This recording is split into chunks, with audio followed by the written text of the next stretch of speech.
رسول اللہ صلی اللہ علیہ وسلم نے فرمایا کہ جو یہ کلمہ ایک دفعہ پڑھے تو اللہ 20 لاکھ نیکیاں عطا کرے۔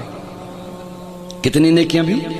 20 لاکھ نیکیاں۔ سبحان اللہ، یہ بہت بڑے تاجر کو بھی ایک دن کی کمائی 20 لاکھ تقریباً نہیں ہوتی ہوگی، تو وہ کوشش کے ساتھ پہنچ جائے تو پہنچ جائے۔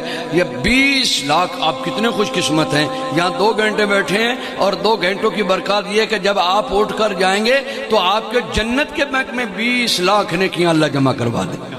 وہ کلمہ کیا ہے؟ سارے پڑھیں، بسم اللہ الرحمن الرحیم۔ لا الہ الا اللہ وحدہ لا شریک لہ احدا صمدا لم یلد ولم یولد ولم یکن لہ کفوا احد۔ جس نے پڑھا اس کو مبارک ہو۔ 20